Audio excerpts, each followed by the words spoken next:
Not long after my 30th birthday, I got a phone call that would forever change the entire course of my life. It was the phone call that I had end-stage cancer and I had 5 years to live. I think it's safe to say that this was the most painful and traumatic and devastating season of my entire life. So I relate to Naomi when she says, "Hey, I'm totally empty. God, I feel like your hand is absolutely against me, and I'm kind of angry about the whole thing." Let's read about it. Ruth, chapter 1, starting in verse 19. "And when they came to Bethlehem, the whole town was stirred because of them, and the woman said, 'Is this Naomi?'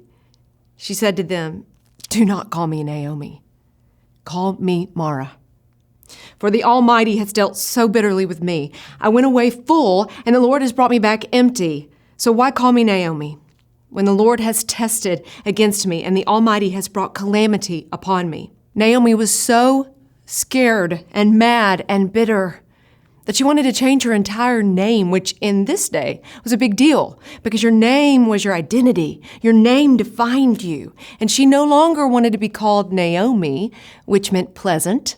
She was now Mara, which means bitter. Let me read for you the definition of the word bitter. Let's just see if you can relate at all. Bitter means angry, discontent, in misery. Listen to this one. A heaviness that you just can't seem to lift. Can you relate to Naomi? I bet you can.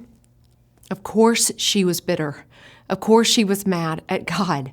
Of course she had questions. The last 10 years of her life had been a living hell. She had lost her husband.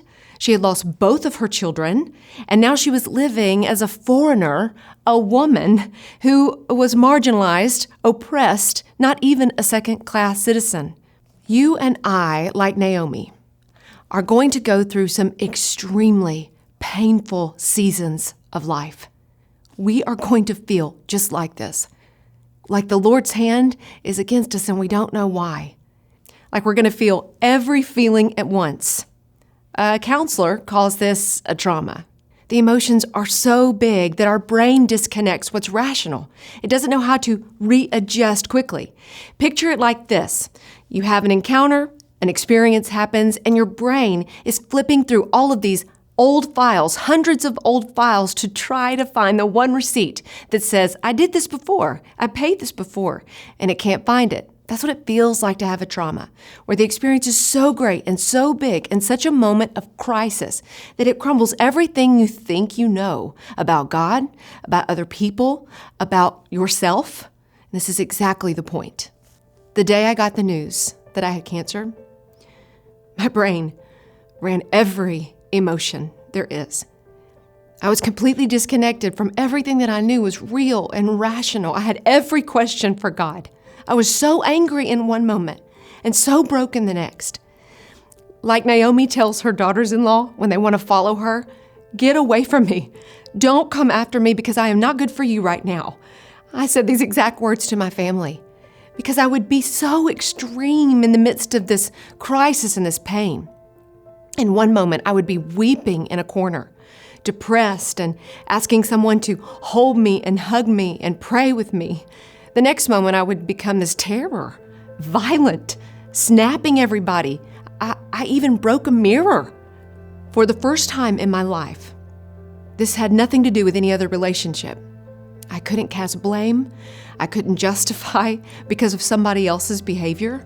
This pain, this hurt was between me and God. I had to look at my own mortality. And God had to be exactly who He said that He was, or I was a dead woman.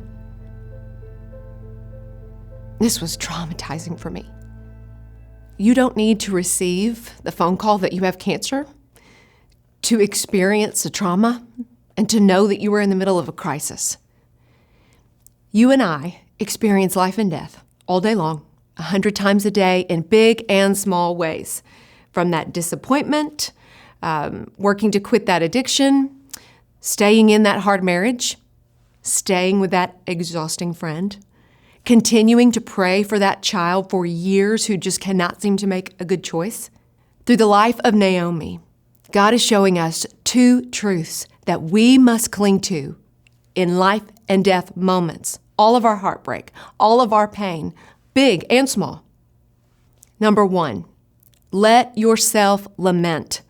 To lament is just to say it out loud. Say what you feel, all the hard, brutal, scary feelings. Let it out. Cry about it. Tell somebody else about it. Get mad about it. You're not going to lose your faith just because you get mad about it.